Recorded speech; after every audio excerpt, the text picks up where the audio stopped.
मालिकेच्या आजच्या भागामध्ये आपण पाहणार आहोत पारू देवी आई समोर हात जोडत असते आणि म्हणत असते, हे देवी आई, आज तुझे खूप खूप आभार झाले. देवी आईला इथे माझ्या देवी आईला शुद्ध आले, त्या बऱ्या झालेल्या आहेत, खूप खूप आभार असं इकडे ती म्हणत असते. तेव्हा आपण पाहतो की इकडे आता अहिल्या बरी असते आणि तेव्हा तिला सगळेजण भेटायला आलेले असतात. त्यावर श्रीकांत म्हणत असतात, अहिल्या आता तू बरी आहेस, मला असं वाटतंय की तुला थोडीशी आरामाची गरज आहे. तेव्हा चला आपण सगळेजण बाहेर जाऊयात, अहिल्याला थोडा वेळ आराम करू देऊयात असं म्हणून सगळेजण बाहेर निघतात. पण तेवढ्यातच अहिल्या म्हणत असते, थांब पारू, तू इथेच थांब, मला तुझ्याशी एकटीला बोलायचं आहे, मला तुझ्याशीच बोलायचंय, त्यामुळे तू इथेच थांब असं सांगितल्यानंतर आता सगळेजण बाहेर निघून जातात. तेव्हा पारू तिथेच थांबते. आदित्यला थोडंसं टेन्शन आलेलं असतं. एकतर अहिल्या आदित्यचा रागराग करते, त्याचबरोबर त्या दोघांना स्वीकारलेलं नाहीये. सगळ्यात महत्त्वाचं म्हणजे पारूला तिची सून म्हणून, किर्लोस्करांची मोठी सून म्हणून स्वीकारलेलं नाहीये आणि आत्ता ती इथे एकट्या पारूलाच थांबवण्याचा प्रयत्न करते, त्यामुळे मात्र टेन्शन आलेलं असतं. तर आता प्रेक्षकांनो आपण पाहतो सगळ्यात महत्त्वाचं म्हणजे इथे पारू म्हणत असते, देवी आई तुम्ही सगळ्यांचा खूप विचार करता बघा, तुम्ही सगळ्यांची एवढी काळजी करताना त्यामुळे तुमची स्वतःची तब्येत बिघडलेली आहे, तुम्ही अजिबात ह्या सगळ्यांचा अजिबात विचार करू नका. त्यावर अहिल्या म्हणत असते, का आणि कसा विचार करू नको, तुझ्यामुळे माझा मुलगा माझ्यापासून दूर गेला आहे आणि माझ्यापासून माझा मुलगा दूर गेल्यामुळे इथे माझी अवस्था झालेली आहे. माझ्या मुलाची काय अवस्था होती आणि तुझ्यामुळे माझा मुलगा कसा झालेला आहे, का त्रास करून घेऊ नको मी, माझा मुलगा एवढ्या राजवाड्यात राहणारा आणि आज तुझ्यामुळे त्याची ही अवस्था झालेली आहे, ह्या सगळ्या गोष्टीला तू कारणीभूत आहेस पारू. तेव्हाच आता पारू म्हणत असते, दिव्याई तुम्ही शांत व्हा प्लीज. तेवढ्यात आता अहिल्याला खोकला लागतो आणि पारू तिला पाणी देण्याचं काम करते, शांत करत असते. पण अहिल्या मात्र तिच्या हातून काही केल्या पाणी पित नाही. त्यावर ती म्हणत असते, नाही मला तुझ्या हातून पाणी वगैरे काहीच प्यायचं नाहीये, तू अजिबात माझ्या नजरेसमोर सुद्धा नकोयस. हे बघ आज घरामध्ये पूजा होती म्हणून मी तुला सहन केलंय किंवा, पण मला एक गोष्ट सांग, तुझी इथे येण्याची हिंमत तरी कशी झाली. त्यावर इकडे पारू हात जोडून त्यांना म्हणत असते, देवी आई जे काही बोलायचंय ते तुम्ही बोला, ह्या सगळ्या गोष्टींमध्ये माझी चूक आहे, आदित्य सरांची काही चूक नाहीये, त्यांचा तुमच्यावर खूप जीव आहे, ते तुम्हाला खूप मानतात आणि तुमच्या विना त्यांना सुद्धा करमत नाहीये. त्यावर अहिल्या म्हणत असते, हो माझी माफी मागतेस तू आणि माझ्या मुलाला माझ्यापासून दूर केलेस आणि आत्ता माझी माफी मागतेस, ह्या सगळ्या गोष्टी तू का आणि कशामुळे केल्यास ग पारू, तू असं इथे करायला नको होतंस. असंच आता इकडे अहिल्या म्हणत असते, माझा मुलगा माझ्यासोबत नाहीये, तो माझ्यापासून दूर गेला आहे, आज हे पाप तुला लागल्याशिवाय राहणार नाहीये पारू, कारण एका आईला आणि मुलाला दूर करण्याचं पाप तू इथे केलेलं आहेस आणि तू म्हणतेस की आदित्यचा तुझ्यावर माझ्यावर जीव आहे म्हणून, आहेच ग त्याचा माझ्यावर जीव आणि माझा त्याच्यावर जीव, पण आम्हा दोघांना दूर करण्याचं काम इथे तू केलेलं आहेस आणि तू हे सगळं काम केल्यामुळे आता. त्यावर पारू म्हणत असते, अहिल्या देवी आई प्लीज प्लीज असं नका बोलू आणि स्वतःला त्रास करून घेऊ नका, रडत सुद्धा असते पारू. आणि त्यावर इकडे आता अहिल्या म्हणत असते, अगं भास्कर हे सगळे नाटके आहेत तुझे आणि तुला कळतंय का इथे तू काय बोलतेस आणि काय नाही म्हणून. त्याचबरोबर आपण पाहतो की इकडे आता अहिल्या विचार करत असते की इथे एका आईला आणि मुलाला दूर करण्याचं काम तू केलेलं आहेस आणि त्यामुळे मी तुला कधीच माफ करणार नाही असं सुद्धा इकडे आता अहिल्या बोलते. असं म्हणतेस ना तू की ह्या सगळ्या गोष्टी तुझ्यामुळे झालेल्या नाहीयेत आणि तुला असं वाटतं का की इथे माझा मुलगा माझ्यासोबत असावा, आदित्यला आणि आईला वेगळं करण्याचं तुला पाप नकोय ना, तर मग मला वचन दे की माझा मुलगा मला परत देशील म्हणून. देणार आहेस का वचन, माझा मुलगा तुम्हाला इथे परत आणून देणार आहेस का. त्यावर लगेच आता इकडे पारू म्हणत असते, नाही देवी आई, इथे मी तुम्हा दोघांना अजिबात वेगळं केलं नाही. राहिला प्रश्न इथे आदित्य सरांचा, तर देवी आई मी तुम्हाला वचन देते, काही जरी झालं ना तरी सुद्धा इकडे देणार आहेस का माझा आदित्य माझ्याकडे, माझा आदित्य त्याच्या आईकडे परत येणार आहे का. एका आई आणि मुलाची तू ताटातूट केलीस, त्यामुळे आदित्य परत देणार असेल तर सगळ्या गोष्टी बोल. असं बोलता क्षणी आता इकडे पारू म्हणत असते, ठीक आहे देवी आई तुम्ही नका काळजी करू.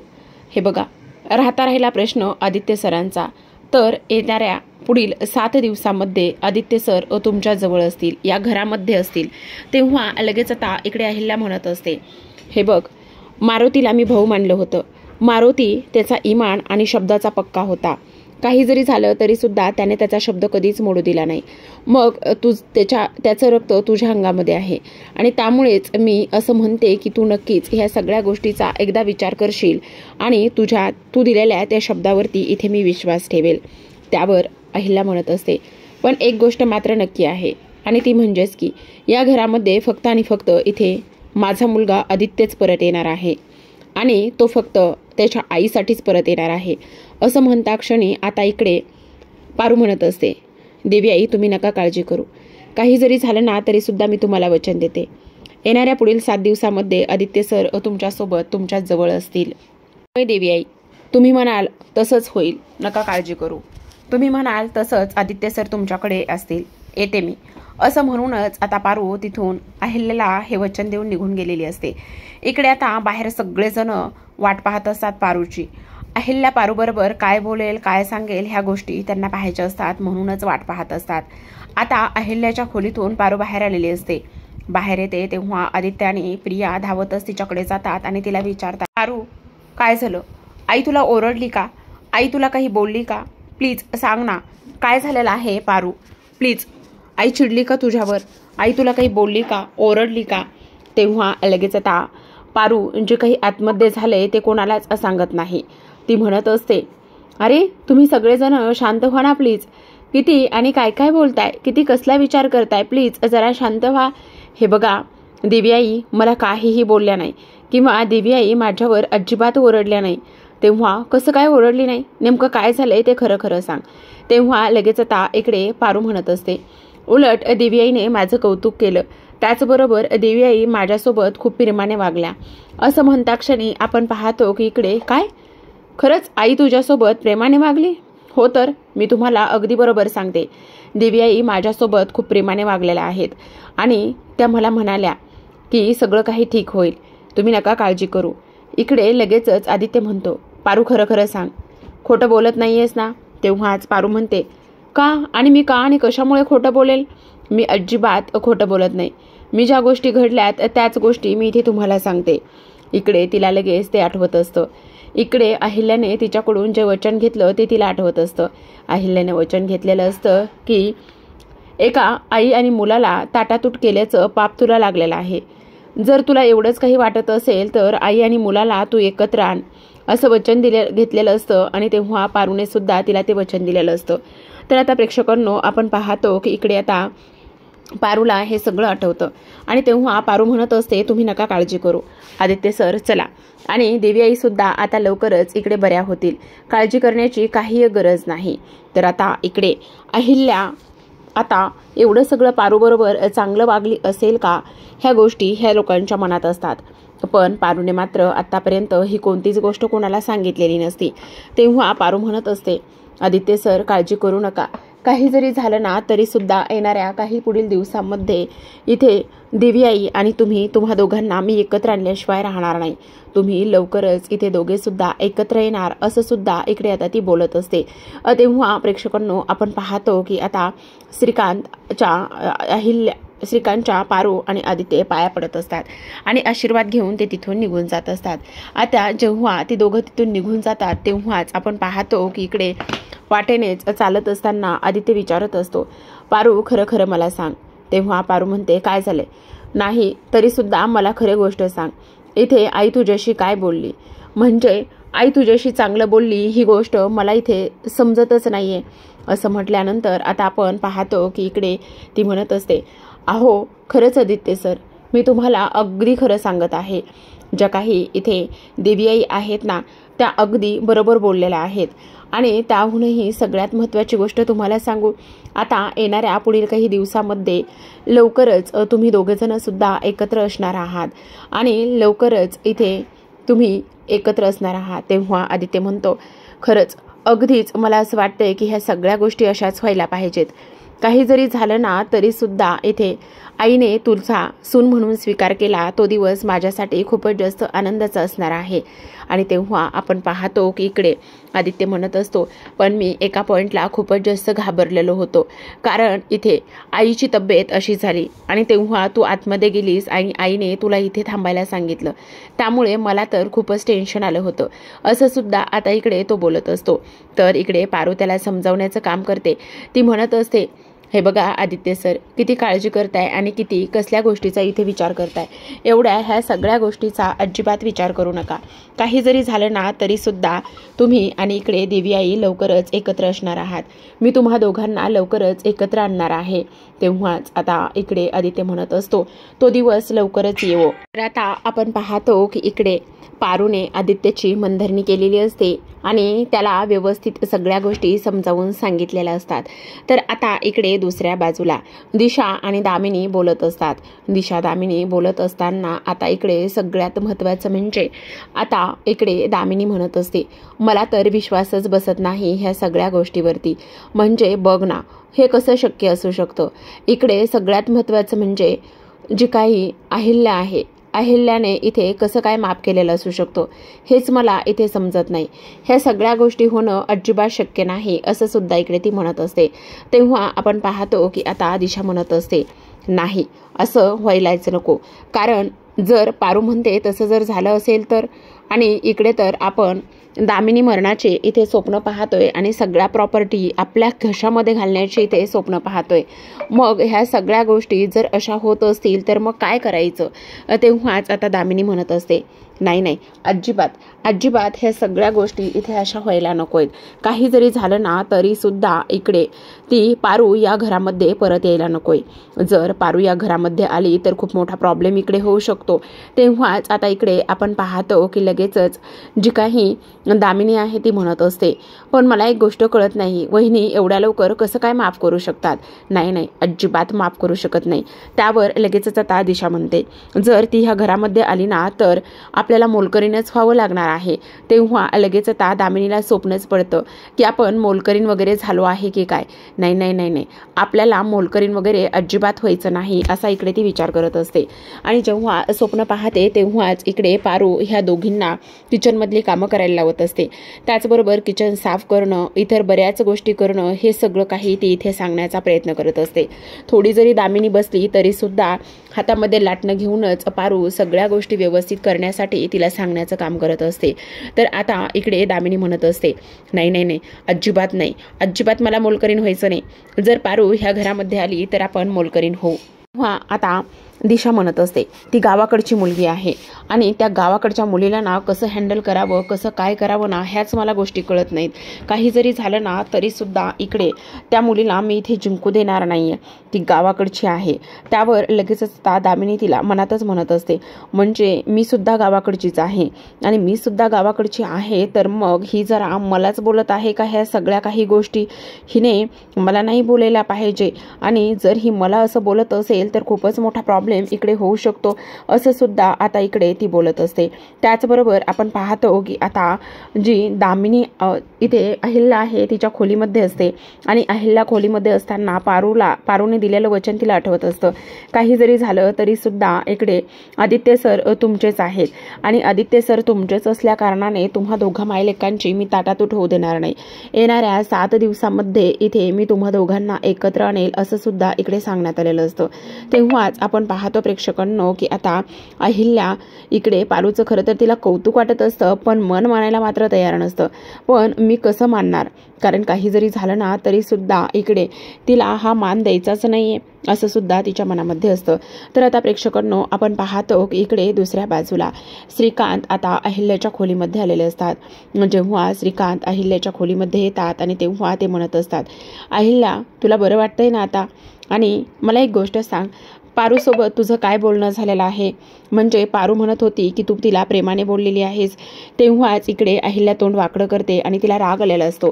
तेव्हाच आपण पाहतो इकडे श्रीकांत म्हणतात, म्हणजे आमचा अंदाज बरोबर होता आणि आमचा अंदाज बरोबर असल्या कारणाने एक गोष्ट सांगू का, सगळ्यात महत्त्वाची म्हणजे ती पारू बाहेर येऊन तुझं गुणगान गात होती आणि पारू इथे तुझं गुणगान गात असताना इकडे ती मुलगी काय म्हणाली माहिती आहे का, तर ती म्हणाली की इकडे देवी आई माझ्यासोबत खूप प्रेमाने वागल्या आणि देवी आई माझ्यासोबत इकडे प्रेमाने वागल्यानंतर तुला एक गोष्ट सांगू, ती मुलगी इकडे कधीच तुझ्याबद्दल वाईट बोलू शकत नाही आणि त्याचबरोबर ती इथे तुझा खूप जास्त आदर करते आणि ती कधीच तिने तुला त्रास होईल असं ती कधीच वागणार नाही असं सुद्धा श्रीकांत म्हणत असतात. त्याचबरोबर प्रेक्षकांनो आपण पाहतो तिथे आता धावतच इकडे प्रीतम आलेला असतो आणि प्रीतम म्हणत असतो, आई मला तुला खूप महत्त्वाची गोष्ट सांगायची. त्यावर लगेच ती म्हणत असते, काय आणि कसली महत्त्वाची गोष्ट सांगायची. तेव्हा आपण पाहतो की इकडे तो म्हणत असतो, अगं पण तुम्ही कशाबद्दल बोलत होतात, सॉरी तुमचं बोलणं तुम्ही कंटिन्यू करा. त्यावर लगेचच आता इकडे अहिल्या म्हणत असते, काय रे प्रीतम कुठे होतास तू, तुला कळतंय का, तू मूर्ख आहेस का, अशा पद्धतीने तू कसा वागू शकतोस, तुझी हिंमत कशी झाली असं वागण्याची. त्याचबरोबर तो म्हणत असतो, अगं आई असं काय करतेस, प्लीज जरा शांत हो ना, मी असं काही एक चुकीचं केलेलं नाहीये. आणि तुला सांगू आई, मी दादाची शपथ घेऊन सांगतो की इकडे मी ना अजिबात दारू वगैरे काहीच प्यायलं नव्हतो. मी दादाची खोटी शपथ कधीच नाही घेणार आहे आई मी खरं सांगतोय. आता ह्या सगळ्या गोष्टी इथे बोलल्यानंतर इकडे श्रीकांत म्हणत असतात, हे बघा हिल्या, मला वाटतंय की तो नक्कीच खोटं बोलत नसणार आहे आणि तो नक्की खरं बोलत असेल. प्लीज आता त्याला ह्या सगळ्या गोष्टी नको एवढं हे करूस, प्लीज तो काय म्हणतोय एकदा ऐकून तरी घे ना. त्याचबरोबर आपण पाहतो की आता लगेचच इकडे ती म्हणत असते, काय ऐकून घेऊ मी, अरे आज लक्ष्मीपूजन होतं. अगं आई मी नेहमीप्रमाणेच इथे गेलो होतो आणि नेहमीप्रमाणे तिथे गेल्यानंतर इकडे मी बोनस वगैरे सगळं काही वाटप केलं, पण अचानकच माझं डोकं जड व्हायला लागलं आणि अचानक माझं डोकं जड व्हायला लागलं तर मला समजलंच नाही. त्यावर इकडे आता दिशा हे सगळं काही कान लावून ऐकत असते. दिशा ह्या सगळ्या गोष्टी कान लावून ऐकत असताना आपण पाहतो की इकडे अहिल्या म्हणत असते, पण तुझी हे सगळं करण्याची हिंमत कशी झाली, तू असं करायला नको होतंस, तू ह्या सगळ्या गोष्टी का आणि कशामुळे केल्यास हे मला कळत नाही. त्यावर लगेचच आता इकडे श्रीकांत म्हणत असतो, हे बघा हिला प्लीज ह्या सगळ्या गोष्टी सोडून दे ना, तो म्हणतोय ते नक्कीच खरं असेल आणि तो असं खोटं नाही बोलणार आणि त्याचबरोबर इथे आदित्यची तो खोटी शपथ सुद्धा नाही घेणार. तू बोल, काय बोलत होतास. आई हे बघ, आपले शेअर्स खूप जास्त अति प्रचंड वेगाने ढासळायला लागलेले आहेत आणि आपले शेअर्स अति प्रचंड वेगाने ढासळत असल्या कारणाने मला तुला एक गोष्ट सांगायची आहे की खरं सांगतो मी तुला की आता काही जरी झालं ना, जे काही आपले इन्व्हेस्टर आहेत ना ते त्यांचे इन्व्हेस्ट केलेले पैसे मागे घेऊ पाहत आहेत. तेव्हा अहिल्या म्हणत असते, काय. तेव्हा तो म्हणत असतो, मला असं वाटतंय की काही जरी झालं ना तरी सुद्धा त्यांची समजूत घालणं आणि त्याचबरोबर दादाला इथे बोलावून घेणं खूप जास्त गरजेचं आहे. त्यावर लगेच श्रीकांत म्हणत असतो, हो अगदीच बरोबर बोलतोयस तू, पण इकडे मात्र ती म्हणत असते, त्याची काही एक गरज नाहीये. इथे ही कंपनी आणि हा बिझनेस मी वाढवलेला आहे, त्यामुळे इथे कोणाला बोलवायचं काय करायचं ह्या गोष्टी कोणीही ठरवू नये. त्या सगळ्या गोष्टीची अजिबात गरज नाहीये, कोणी अजिबात कोणालाही बोलवणार नाहीये आणि हा बिझनेस मी वाढवला आहे ना, त्यामुळे तो कसा मेंटेन करायचा काय करायचं हे माझं मी ठरवेल. तेव्हाच आपण पाहतो की आता इकडे दिशाने त्या इन्व्हेस्टरला कॉल करून सांगितलेलं असतं की इकडे नक्कीच काहीतरी शिजत आहे आणि त्याचबरोबर तुम्हाला मला महत्त्वाची गोष्ट सांगायची आहे की सगळ्यात महत्त्वाचं म्हणजे की इकडे आता तुम्हाला फोन येईल आणि इथे जो काही प्रीतम आणि अहिल्या श्रीकांत हे सगळं काही जे बोलत होते ते ताबडतोब तिने सांगितलेलं असतं. तेव्हा इकडे ते म्हणत असतात, पण आम्ही इथे ह्या सगळ्या गोष्टी का आणि कशामुळे केलेल्या आहेत हे सुद्धा तेवढंच महत्त्वाचं आहे ना, आणि त्याहूनही सगळ्यात महत्त्वाचं म्हणजे की आम्ही इथे किती विश्वासाने त्या सगळ्या गोष्टीमध्ये पैसे इन्व्हेस्ट केले आणि त्या सगळ्या गोष्टीमध्ये पैसे इन्व्हेस्ट करून सुद्धा आज जर आमच्यावर ही वेळ आली असेल तर त्या सगळ्या गोष्टीचा काय उपयोग आहे असं सुद्धा आता इकडे ती लोक बोलत असतात. तेव्हाच दिशा म्हणत असते, फक्त मी तुम्हाला इकडे सांगण्यासाठी आणि अलर्ट करण्यासाठी फोन केलाय, बाकी तुम्हाला जे काही करायचं आहे ते तुमचं तुम्ही ठरवा. तर आता आपण पाहतो की इकडे दिशाने तिचं काम केलेलं असतं.